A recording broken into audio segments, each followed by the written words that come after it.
Hello and welcome to Note to File, a clinical research podcast. A collection of interviews, candid commentary, and general nonsense for the clinical research community.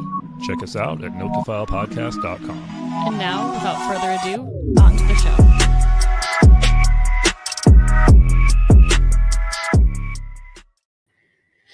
All right. Hey, guys. It is October 16th. I feel like it's been a hot minute since we've done an interview. How's it going?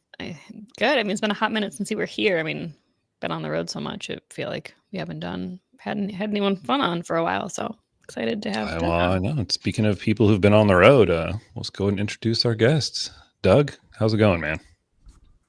Fun. I've never been described as fun, I think, in my life. Someone fun on.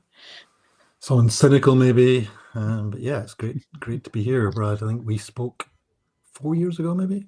Could have been an audio podcast. That sounds about right. Yeah, somehow. You had hair, and I know. That's great. Voice wrinkles. Oh, how time changes. Yeah, it catches up, doesn't it?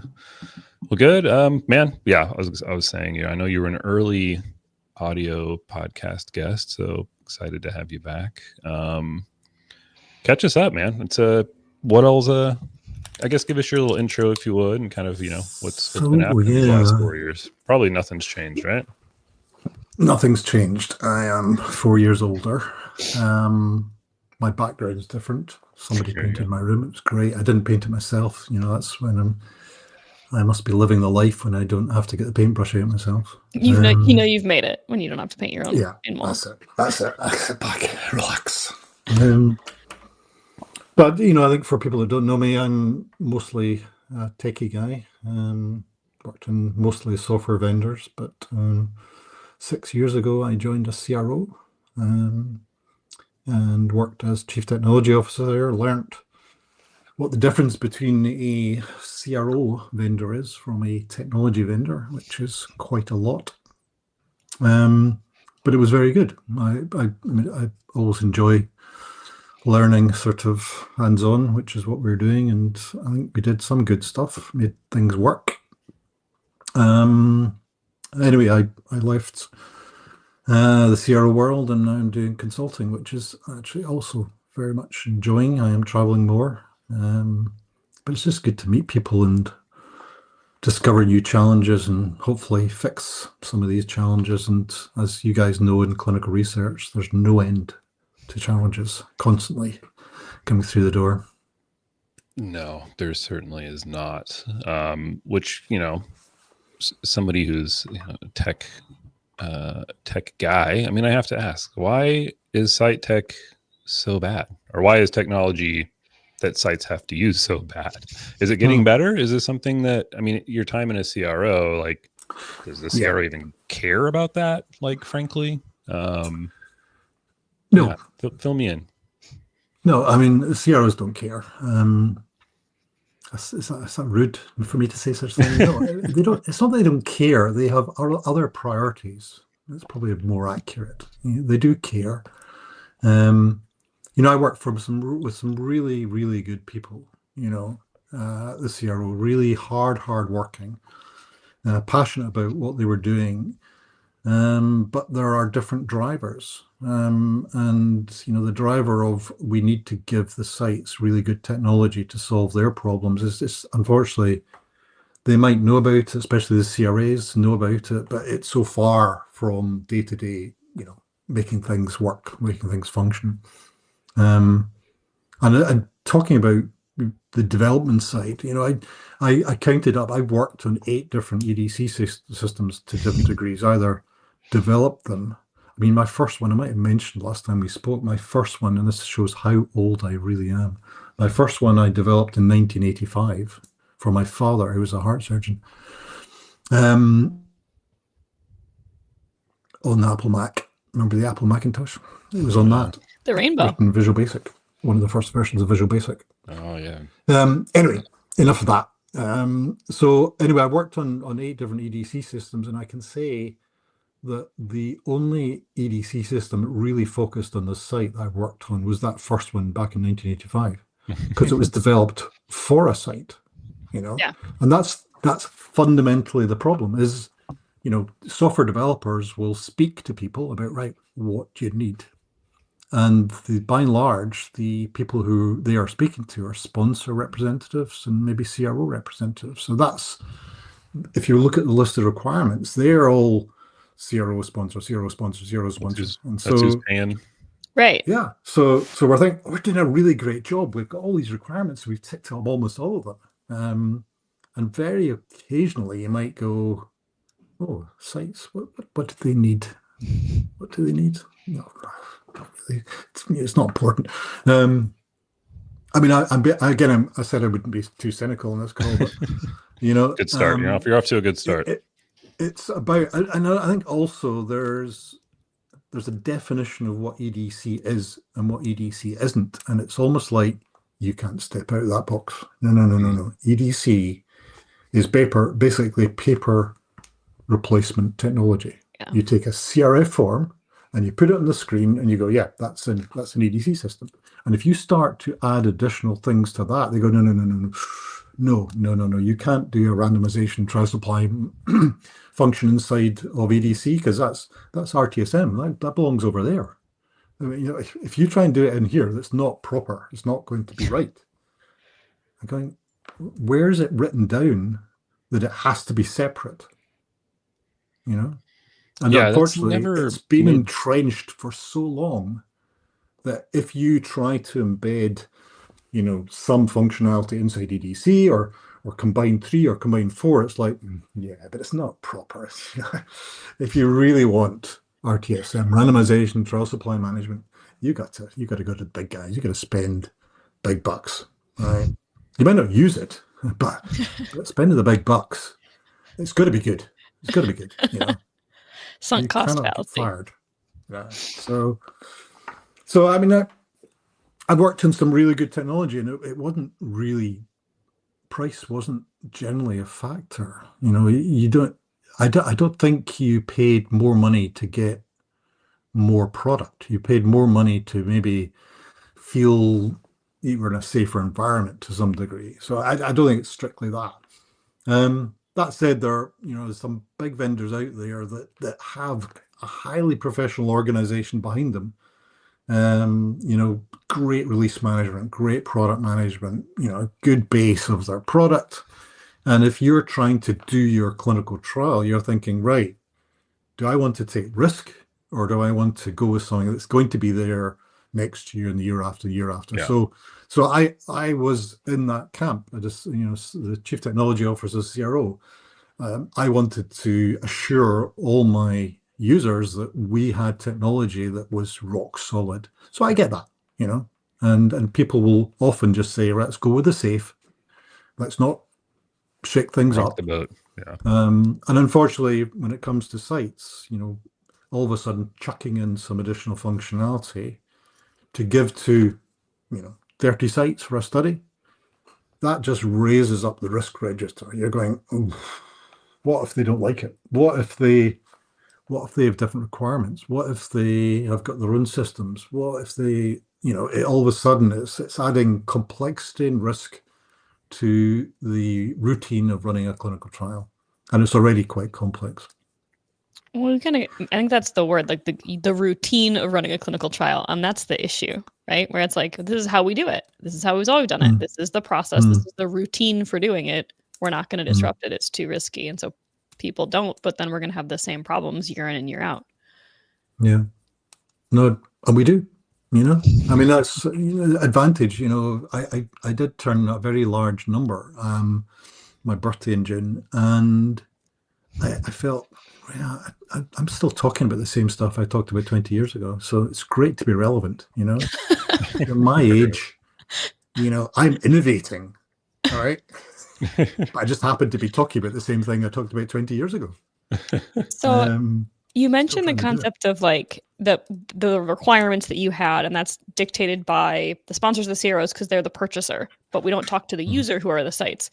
Is that unique, do you think, to our industry, or are there other industries out there that have that paradigm? Because I think that's why we get stuck, and that's why site tech or sites that technology ends up using is so poorly fit for their purpose, is because we're not talking to the users, we're talking to the purchasers. Are there other industries that have had this problem that have solved for it that you know of? I think I think it's quite. I mean, there's other factors as well.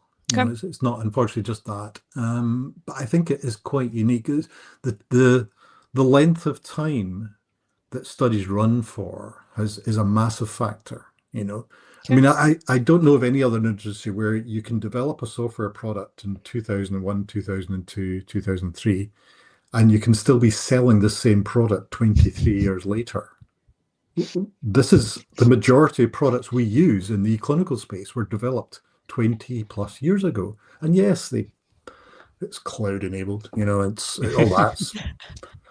Yeah, they took the software and they took the CD and they installed it into Amazon and they pressed the button. Right. Yeah, it's in the cloud. There we go. Brilliant. They're innovating. There's quite a lot of that. There's innovating.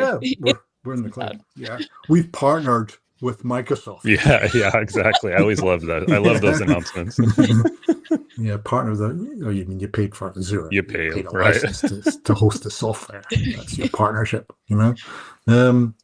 But there's a lot of there's such a gap between the tech and the awareness and knowledge of the tech, unfortunately, by the buyers. And I don't blame the buyers. I just wish we could bridge that gap. And I have been working on something, and I hope to launch it maybe this weekend. I've just been really busy, and it's one of a series of tools, let's call it that. It's a free tool. I'm not going to make any money out of it. But the idea is that you can go in, you can answer a set of questions, and it will tell you how unified your platform is, right? That's just one of a set of questions. But the first one is, to try to counter people who are saying, yeah, we've got a platform. Yep, we've got a platform. Ours is unified. Is yours unified? Most of them, in my measure, is they're not actually delivering a unified platform, right? Which is causing pain to the sites more than any other, type, any stakeholder in the clinical trial landscape. To be asked to use 5 technologies for a trial, that must be torture. And then multiply it times the number of trials you've got. I mean, I just don't know how you guys can survive. It's why incredible. I don't have any hair anymore. I mean, it's never made. Look, again, it's weird how quickly I've become like desensitized to it, I guess. But like when I started, I was like, what? Wait, because to your point earlier, like, okay, in EDC, surely that must be like everything. You can just walk the patient through and they can get their drug. You can get their drug assigned. You can randomize them. Oh, no. Log out. Go over to this system. Log into it. Print out whatever that says. Put some of that back into the other system for some reason. Oh, they have e-diaries? That's a whole different system. You're crazy. You got to go over here for that. Again, it boggles my mind that that's the case. And now I'm just like, oh, that's normal. It's normal to have 6 or 7 systems. Yeah. So, and then there's a CRO helping out to reconcile the data, because it needs to be reconciled because it's in multiple systems. Somebody's got to be looking to make sure it's the same data. And I think in 2025, it's unbelievable. We should even be discussing the fact these systems aren't completely connected, not just can speak to each other, share data, but properly connected, so that, if you, for example, a simple one, if you go into, let's say you've got an EDC system and an e-consent product, like in the glorious days that you're able to use an e-consent product, you shouldn't have to tell one system that you've consented the patient in the other system, right? Or you shouldn't, the consent should be aligned workflow-wise to the flow of data, right? So you go this, and then it'll say, right, time to consent the patient, and you consent the patient, and you countersign it, and the EDC says, yep, great, you consented the patient, and that sort of stuff. And also, you shouldn't have to go, right, which version of the consent form, hold on, my light switch off. I'm not going to stand up. You're not moving. I'm going to show off some tech now, because. Are you going to clap? Are you going to do clapper? No, this is the geekiest thing you'll probably ever see, and that is the fact I've got a Python program running on my desktop to switch my lights back on. Nice. Okay, well, because I can't do all this standing up. I suddenly trust your opinion about technology much more than I did before now, though. So anyway, where was I before I was rudely light switched off on me? Those are the CROs trying to keep you down. They don't want you talking about this kind of stuff. Shutting off that. Essentially, why does it e-consent workflows? Why isn't it all? Yeah, it should be. So it's, connecting data is one thing, but you have to connect the workflow so things are in a stream.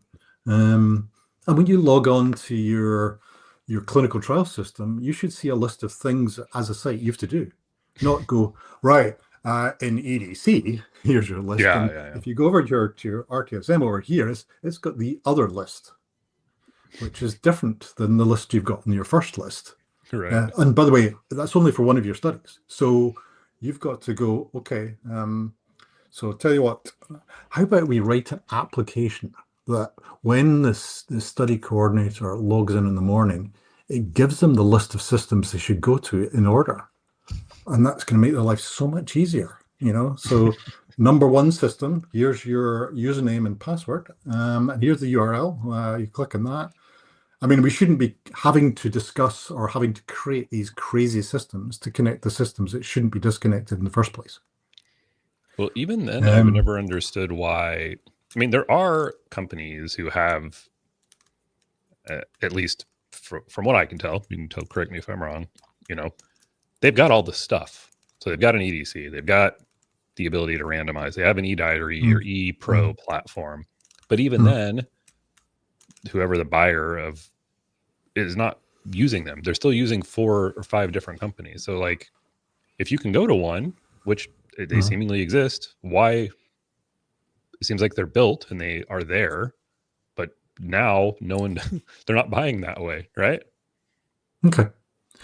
So let me mention a couple of companies. I don't. So Medidata and Aviva, the good professional companies, right?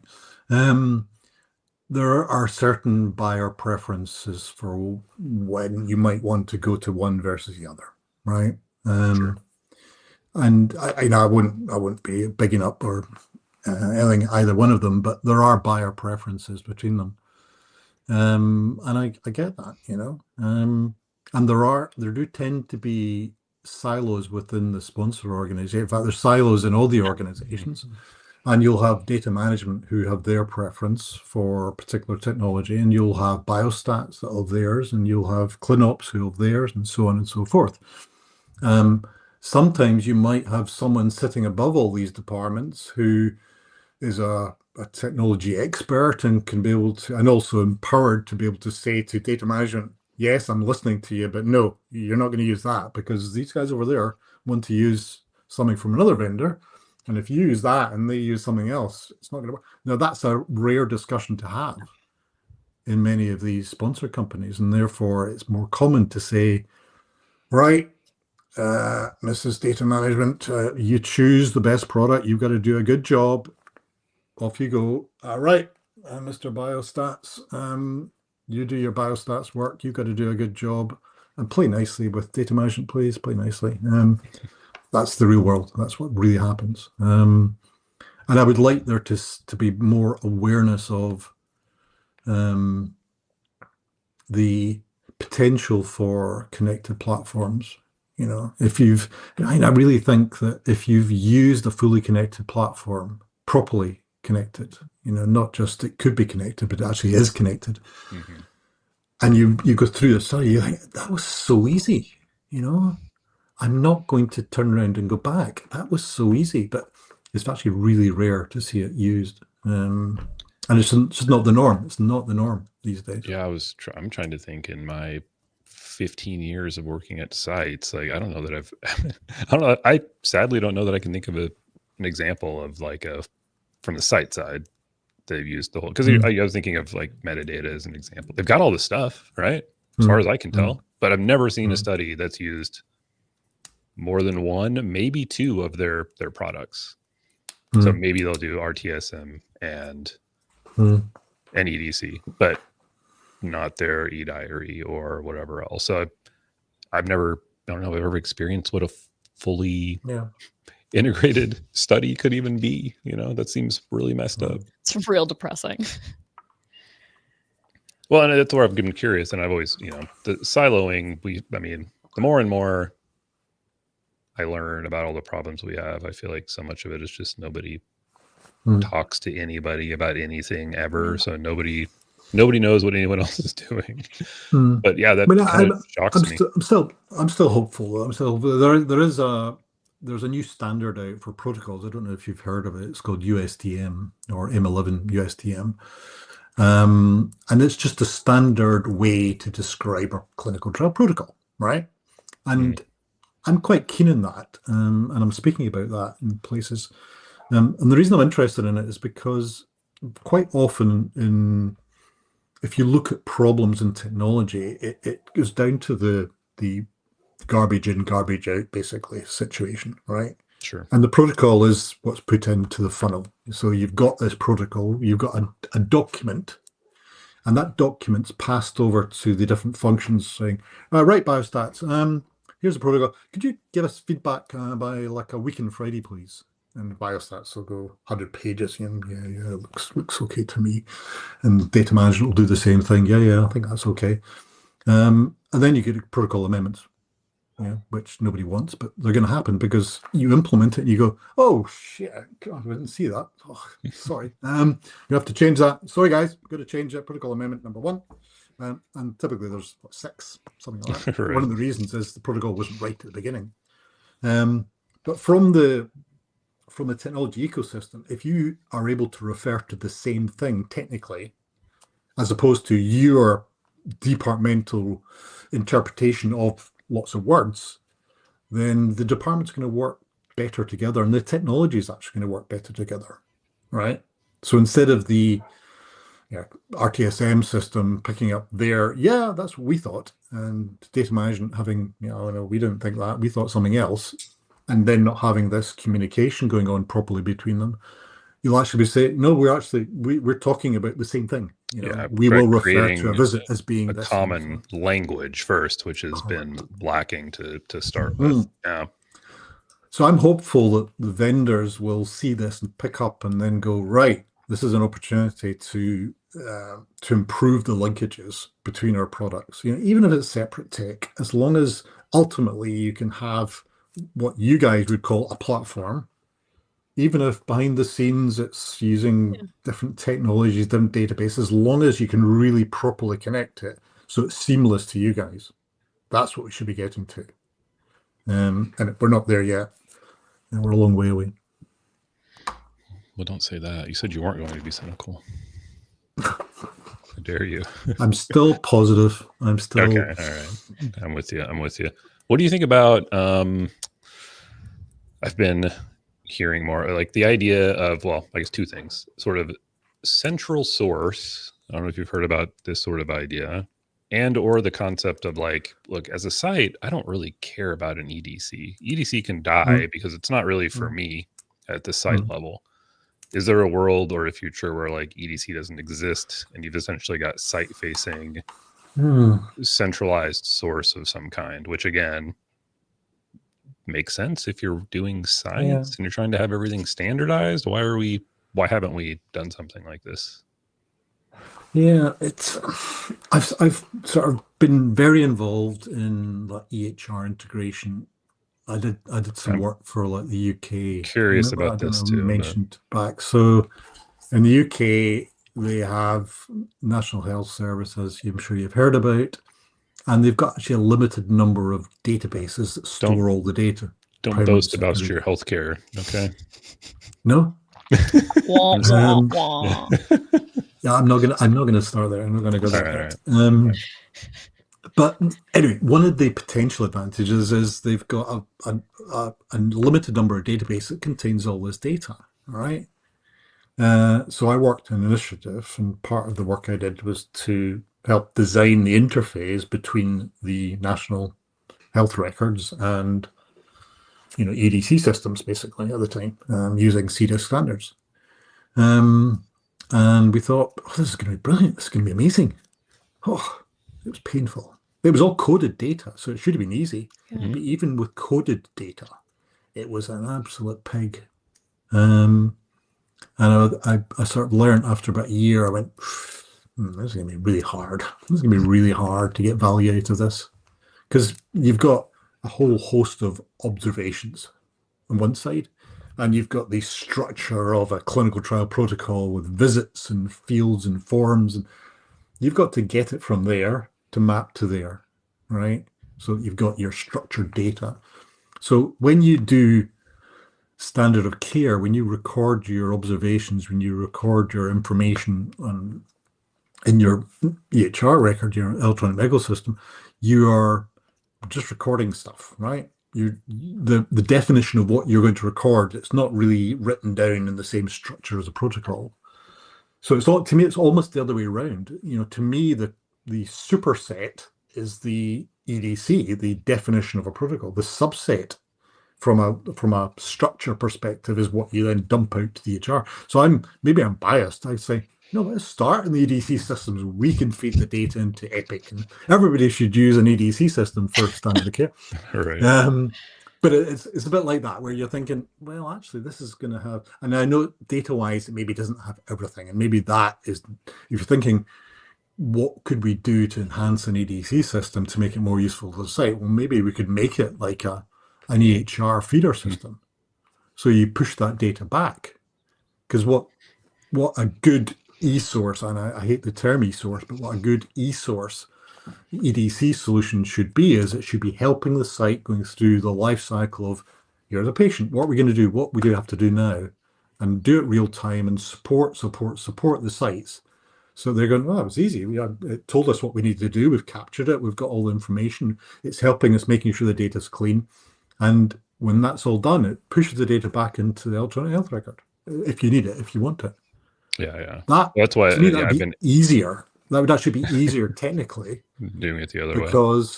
Because the EHR record is a subset of what you're refining structurally inside EDC system. But well, maybe there's many reasons why that's a crazy idea, and I'm speaking out of turn, but. I've been curious about the value of EHR to EDC, because I hear it talked about and touted, like, I mean, the company is specifically dedicated to doing that. I'm like a private site. I don't have a EHR. I work with maybe half a dozen different EHRs, and research visits aren't recorded in an EHR. Yeah. Generally speaking, I don't want them to be. I want something agnostic to an EHR, so that I can record it the same, not 6 different ways across 6 different EHRs. So to me, I've never really understood the value, but maybe I'm willing to be dumb and wrong, because people seem very intent on doing it. I think it's totally dependent on the type of trials you're running and the type of site you are, right? Because like for you're not recording your research visits in the EHR. Makes total sense. You don't want that integration. But for folks who are, I don't know, oncology patients who research is their care plan, that's all recorded in the EHR. They're going to want that, and maybe a subset of their oncology care then becomes research. So it's like all of this is EHR, this amount of research is research. So you want that to kind of come through, but you want the holistic picture as they're being treated. And there's probably another middle ground where there is some information, but does it make sense? So I think there's not like a one workflow that fits clinical trials sites. And so I think there's like, this is the type of research I do. This is what we should do. Brad, you don't give a shit about EHRs. So great. That's not important to me.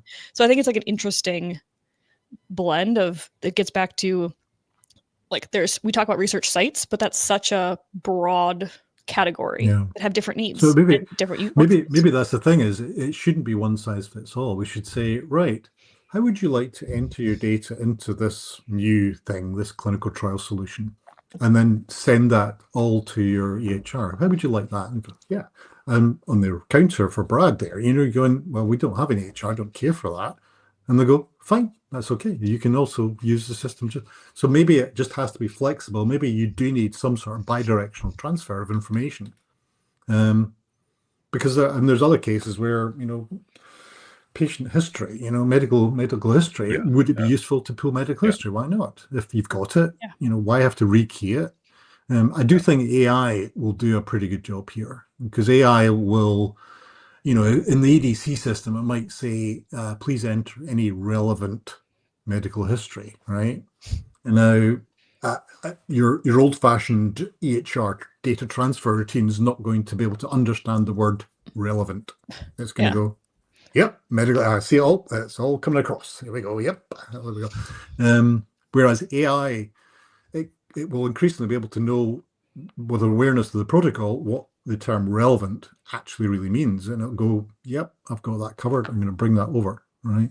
Yeah. So I do think the AI is probably going to take that piece in the middle, which is the mapping, that problem, because I mean, go back to site technology. Another issue is, right, doing a clinical trial, you get 30 sites in 10 countries, and then someone says, "How about we pull data from the HR system across these 30 sites?"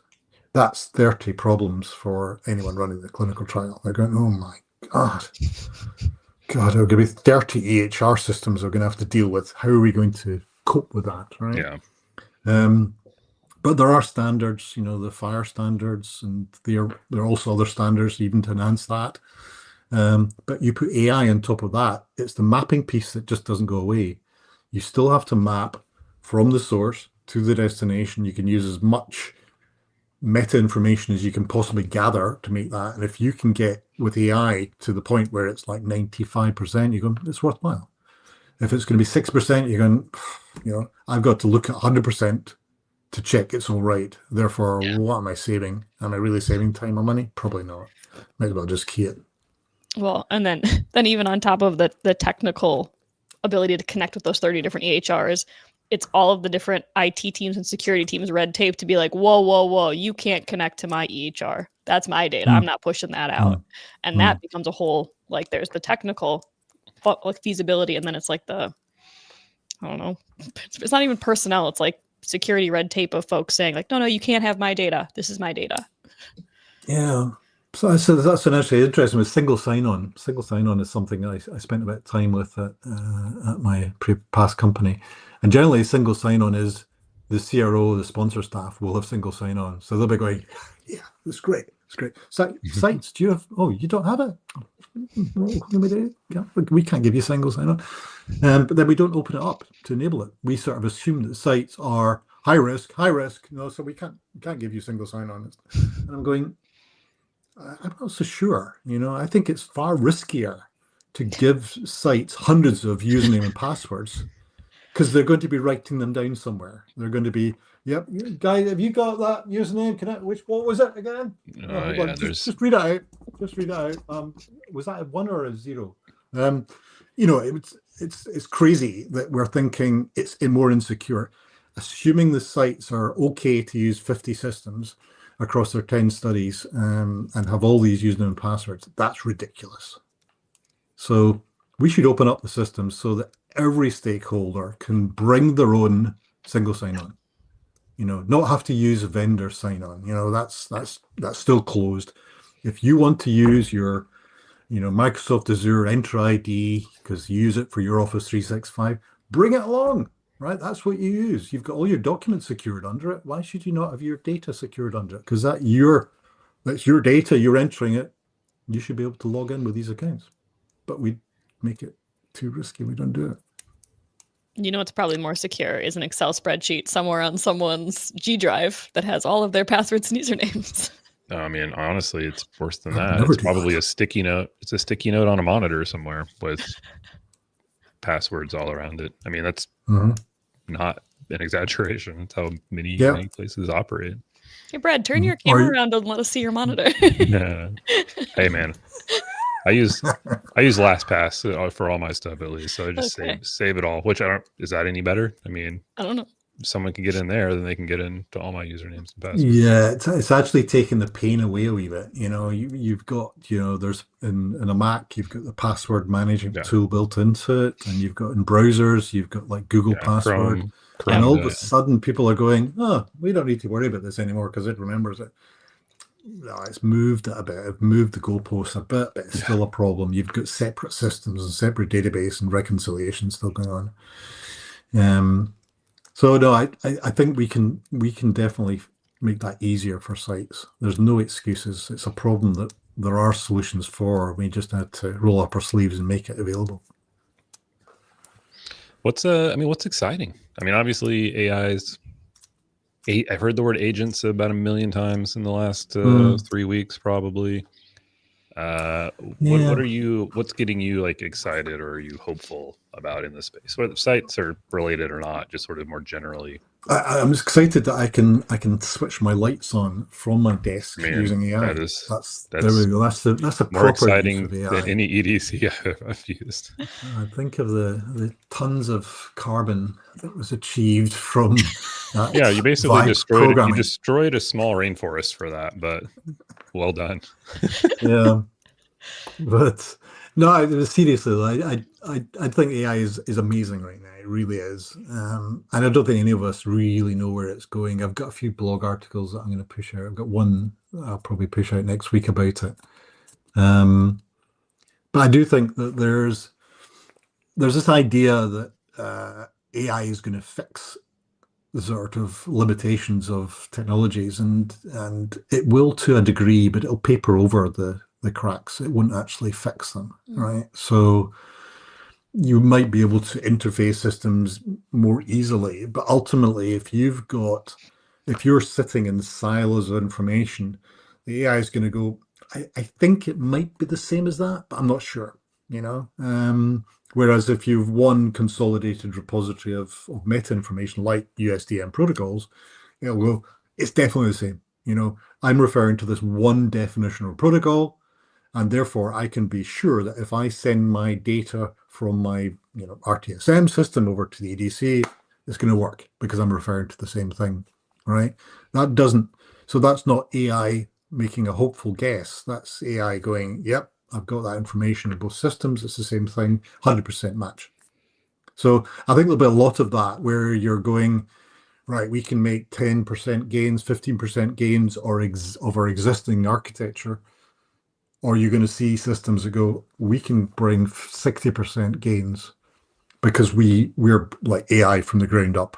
So we've actually created a system where AI is embedded into it, not just patching stuff that should have been done right in the first place. So that's what I think. I think there will be big changes in the industry. I think there's a lot of data cleaning.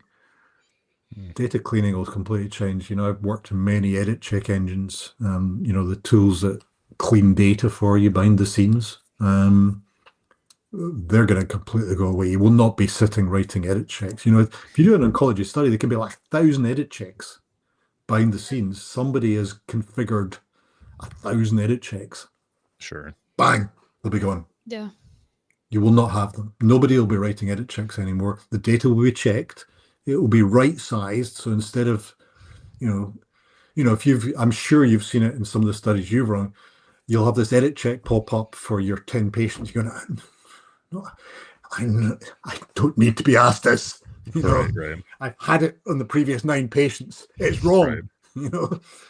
That sort of stuff will just go. It will go, no, that's crazy. Let's not do that again, sort of thing. So it will right-size the rules and the quality of data. It'll be real time as well. It won't be coming back to you in a month's time going, we've been looking at this data, Brad, and you're going, what, a month ago? Yeah, Why right. didn't you just tell us then? Probably longer ago than that, but yes. Yeah. So no, I think there'll be a lot of really good stuff, and I think a lot of the good stuff will help sites. I do believe that. I think AI will be a good thing and make better clinical trials. Yeah. So before I retire, we'll be going, it's cracked. It's good. It's called AI. Good. Just wait. Right up before you retire. Then we'll fix all the problems. Okay. Deal. Yeah, that's good. Actually, I will also use one thing is there's a program called Black Mirror. You probably heard of Black Mirror. Oh yeah, I'm familiar. So Black Mirror, there was one particular episode called Be Right Back. And this was where husband drove off to get some milk or something from the local shop, and when he was driving back, he got killed. He had a car crash and died. And that's not what it's about. It's about the fact that all of a sudden the wife started interacting with an AI version of her husband, her dead husband, because the AI had ingested all the chat and had basically managed to replicate her husband, right? You can do that today with AI already. You can actually do that today. Okay. And the level of matching is only going to get better and better. So imagine if you're wearing one of these devices that, Johnny Ives is developing with OpenAI, that's basically going to listen to and watch everything that you're involved in. Imagine if all that data has been ingested by AI to basically program your life experiences, right? Okay. Then let's imagine you die, okay, and your beloved wife is going, I wish I could have, actually, well, that's not very relevant actually, but imagine if your wife wanted to recover you and wanted to start chatting to the virtual Doug Bain or virtual Brad Halter. It's already able to replicate the sound of your voice, so you wouldn't even know. So that's happening.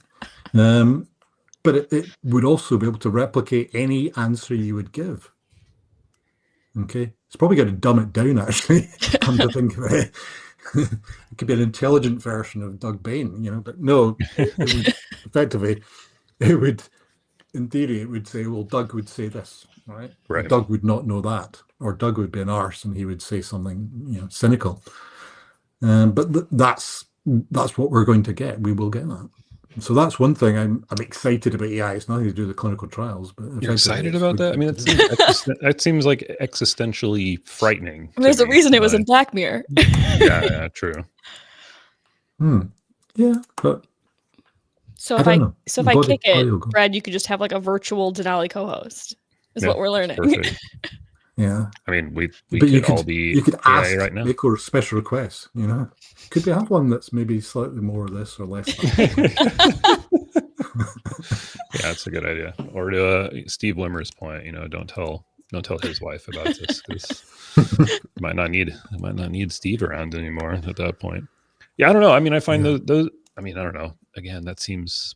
I guess that's also kind of the point. Black Mirror is essentially like the Twilight Zone for our times, right? So I mean, it's supposed to be philosophically at least interesting, right? Which, again, I find that supposed to make you frightening. question. I find that frightening.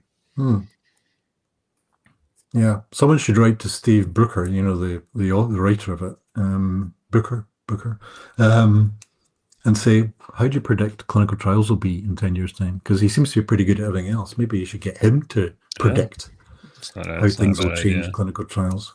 Get him on the podcast. Yeah, I'm sure. Tell us. We're speaking to the wrong people. We're speaking to. Why don't we just talk to an AI version of him? We don't even need him. Certainly. Oh. Perfect. And actually, why doesn't an AI version of me talk to an AI version of him? And then none of us need to have these conversations at all. Problem is, and this has already happened, is I know, that's it. They don't speak English. They speak computer speak. Right. Well, we can use some AI to interpret translate it. What their computer speak is. Well, have you seen those where you have like two AI bots talking and then they realize that they're both AI and they're like, can we just talk in whatever another, and they like have that conversation and like computer speak basically. I've never seen this. It's happening. Yeah, I'll send it to you. It's the Terminator. The Terminator's already arrived. Good stuff. Well, I think you've got me deep in philosophical thought, and it's hard to even think about clinical trials when it'll be difficult to know what's real and what's not real before too long. And shout out Dan Schell. He loves how uplifting his episodes.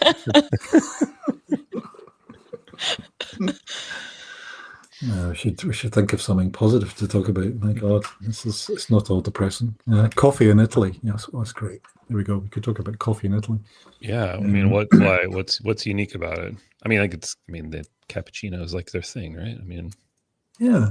No, we're talking. So I was visiting a client, and this happened to me before many years, like 20 years ago. 20 years ago, I went to see a particular client in Italy. It was Florence, actually, or Firenze. And he said, right, yeah, I'd like to get started early. So could you be in the office sharp early? We'll crack on with the work. So I got in really sharp and early and arrived there. And he said, right, coffee. And we left the office. We walked along the street. We went to a cafe and we stood and drank the coffee. And I thought, this is just so different, but it's so Italian. It's almost so right. And we stood and we discussed. We weren't sitting in front of a computer or projector. We talked about stuff that we would sort of do. And I had the same situation earlier this week, Monday and Tuesday. We went along to the coffee shop and we had brilliant coffee. And as we were walking, as we were drinking coffee, we were talking about what we were going to do. And I'm thinking, yeah, we should do more of that. Steve Jobs used to do that. He used to talk about that, Is he would say, right, let's leave the house, let's go for a walk and discuss and agree things. You don't need coffee, but I think it's a way of achieving things, achieving clarity of mind, get stuff done. Now you swung back the other way. You went from being excited about talking to non-human entities to being more excited by the up and moving in the human connection of it all. Yeah, so we're not doomed, as long as we can keep walking out and grabbing a good coffee, a cappuccino or espresso. It's balance.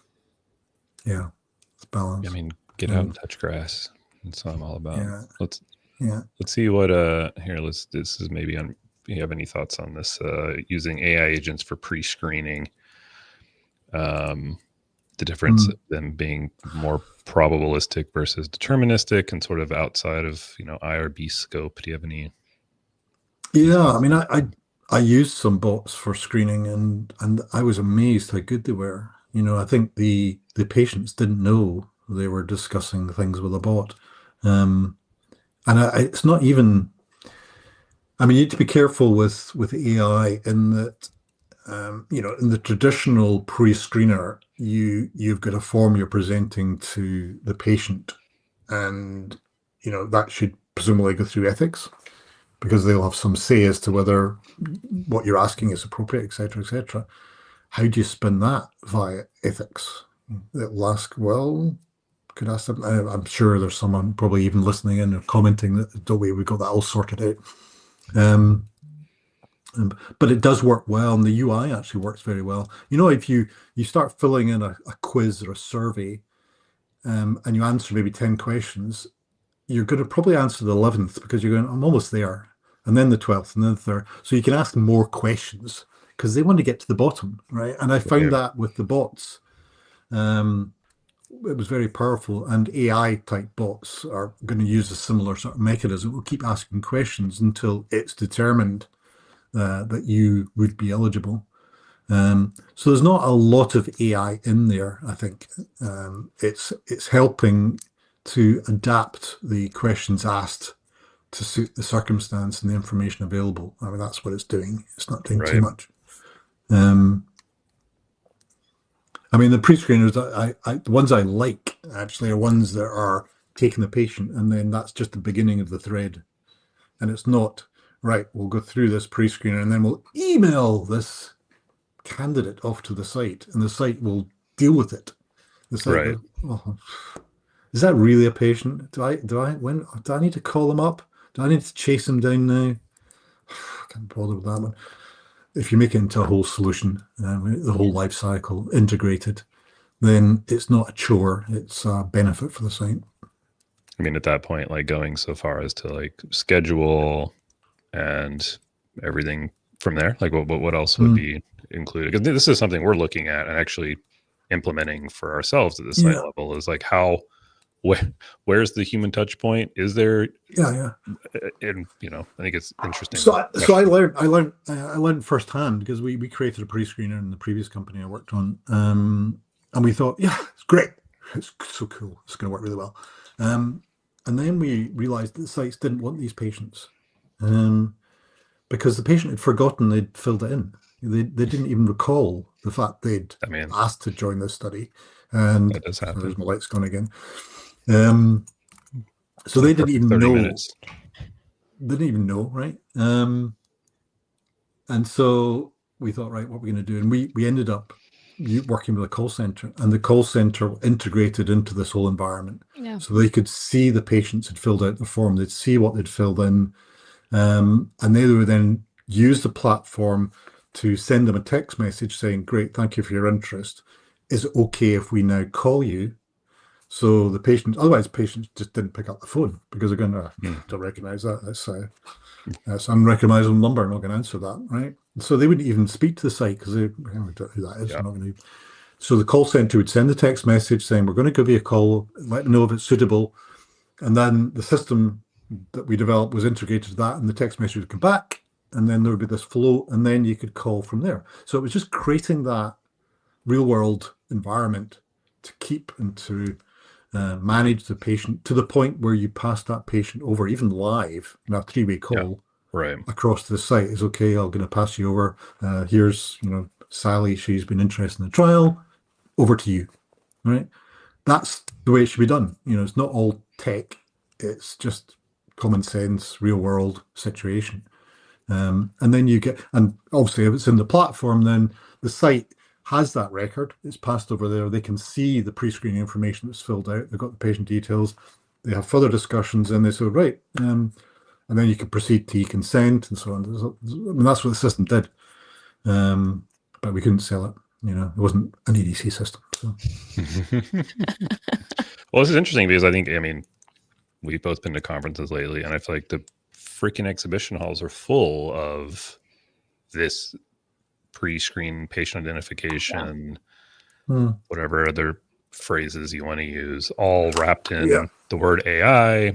Steve Wimmer had a great post with how many different ways it's AI enabled, AI infused. Instilled, that was AI, my favorite. Yeah. AI actually, seriously though, we're almost out of time, but AI to process electronic health records is obviously going to be a goodie, Makes sense, yeah. Because that's very complex to do programmatically, but AI just cracks it really well, and it will say, right, as long as you've got the raw data that's reliable and fresh, as in, if you're trying to recruit for a study and the data is actually related to someone who came into a surgery 3 months ago for treatment, right, and was given a drug and so on, it's too late, right? So you got to have fresh data, real world data, even real time data, because you want to catch them as they come in with a condition. So with these caveats, yes, it can do a good job. It can do great matching. So that side of things, of course, you're gonna see some benefits, but you can't get away from the real world life cycle of these patients. So it's not just, I've got some cool tech. Okay, you might have some cool tech, but have you handled the whole life cycle to get these patients into the study, or are you just chucking them over the fence and hoping the sites are going, yeah, brilliant? Another one of them. I think it's unfortunately a lot of it is the latter, where it's folks just like, I built this really cool tech thing, and they don't think about the people or the process at all. No. But we'll see. Sadly. We will see. All right. Yeah, we're in the last 5 minutes. I don't know. Anything to sort of close us out, Doug? Leave us on a happy note at least, man. Come on. I don't know. I'm doing some work, and it's actually really nice to work across different countries. I posted a picture of I was in Milan, and I'm working on a particular project, and I just find it actually really positive to be working with Americans, Brits, or Scots, and Italians, because they all bring something to the table, and it's not just coffee from Italy. It's also the way they collaborate really well together, the way they're just very good at working together in a different sort of way. It's probably why they build Ferraris. They build them well because they sit around, they go over a coffee, they're talking about how to do it. But then the Americans, they have their capabilities and they get shit done. You combine all these pieces into the mix. I think it's a really great environment for clinical research. So that's my positive, mate. I've had a good month or so working with Italians, Americans, Brits. So we need more of that. We need more collaboration, more exposure. to other ways, other cultures, other ways of getting stuff done. Yeah. I love that. Well, cool, man. Where can people find you online if you want them to? So LinkedIn, of course. I try to keep blogging. Hopefully, I'm not offending too many people recently in my blogs. I've tried to keep it sane and comfortable. But also ClinFlo.com. So ClinFlo.com. And yeah, look out for some things. My unified platform checker that I hope to get out this weekend. I would welcome anyone that would like to know just how unified their platform is. It's a bit of fun more than anything else, maybe, but also I think it'd be interesting to some people. So I'll send out a blog post with a link to that when it's ready. Keep an eye on. But yeah, anyway, it's been great to talk to you guys. Yeah, same. Yeah, thanks for coming on, man, and always a pleasure. And we'll make sure we'll get ClinFlo.com in our show notes. Denali, what do we got coming up next week? Yeah, I'm not prepared today. We got some sticky notes. We have Elizabeth Chabi, I believe is how it's pronounced. I'm not sure. We'll have to verify that, but we're having her on next week as well. Very good. So thanks guys for watching, and we'll see you next week. Doug, thanks again. Thanks, guys. Thanks for listening to Note to File. We're committed to continuing to bring you independent and unfiltered coverage of the clinical trial industry. We want to talk about what you want to hear. So if you have something on your mind, hit us up at notetofilepodcast.com.